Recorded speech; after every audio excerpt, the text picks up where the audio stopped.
Hello friends, आज मैं आपके लिए लेकर आई हूँ चैतन्य महाप्रभु के रहस्य। पिछले वीडियो में हमने जाना भगवान राम के एक विवाह और भगवान श्री कृष्ण के कई विवाह का रहस्य। इसमें एक कहानी छूट गई। जी हाँ, सभी बातें एक वीडियो में तो हो नहीं सकती। एक कहानी चैतन्य महाप्रभु की, उन्हें भी श्रीहरि का अवतार ही मानते हैं। सच कहें तो वो श्रीहरि ही हैं, बस इस बार वो भक्त का रूप लेकर आए, लोगों को भक्ति सिखाने। हाँ, भगवान स्वयं भक्त बन गए, अपनी ही भक्ति करने लगे। क्या करें, ये सारी संपूर्ण प्रजा उन्होंने बड़े प्रेम से बनाई है। सबको सन्मार्ग से भटकते देखकर उन्हें ये अवतार भी लेना पड़ा।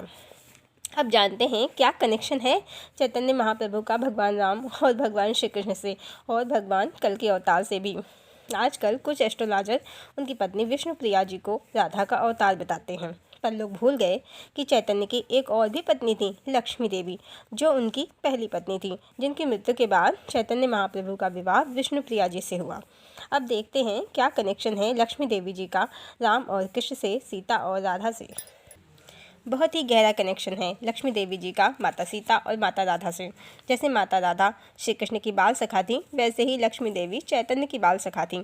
और जैसे माता सीता का संपूर्ण वैदिक रीति से श्री राम से विवाह हुआ था, वैसे ही लक्ष्मी देवी जी का चैतन्य महाप्रभु से संपूर्ण वैदिक रीति से विवाह हुआ था।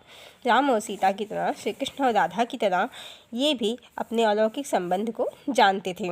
विष्णुप्रिया शायद इसलिए ज़्यादा प्रसिद्ध हो गई क्योंकि मैथिली शरण गुप्त जी ने उन पर खंड काव्य लिख दिया। लेकिन ध्यान देने योग्य बात यह है कि जिस तरह सीता और राधा के वियोग के बाद राम और कृष्ण का जीवन सिर्फ और सिर्फ परमार्थ में चला गया, चैतन्य महाप्रभु का जीवन भी लक्ष्मी देवी के वियोग के बाद परमार्थ में ही चला गया। कहते हैं देवी विष्णुप्रिया बहुत सुंदर थीं, बहुत गुणी थीं, पर उनके गुण और रूप चैतन्य महाप्रभु को इस संसार में बांध न सके। चैतन्य का असली नाम विश्वम्भर था, अर्थात लक्ष्मी देवी और विश्वम्भर की जोड़ी साक्षात लक्ष्मी नारायण की जोड़ी थी। चैतन्य का विवाह तो हुआ लक्ष्मी देवी से, पर श्री कृष्ण का विवाह तो नहीं हुआ राधा देवी से, और श्री राम का विवाह तो हुआ सीता जी से। अब देखेंगे कल की भगवान का विवाह उनकी लक्ष्मी से होगा क्या। उनकी भी दो पत्नियां बता रहे हैं लोग, दोनों के नाम भी साक्षात माता लक्ष्मी के हैं, रमा और पद्मा। कुछ लोग कहते हैं कि कल की भगवान की शादी रमा रूपी वैष्णो देवी से होगी और लक्ष्मी रूपी पद्मा से होगी। अब वाल्मीकि जी और तुलसीदास जी ने तो वैष्णो देवी का कोई वर्णन नहीं किया है। ये कथा कहाँ से आई भगवान ही जाने। भगवान के 3 अवतारों से हमने जाना कि उनकी लक्ष्मी तो सिर्फ एक ही है, दो नहीं। ये दो पत्नी का क्या रहस्य है।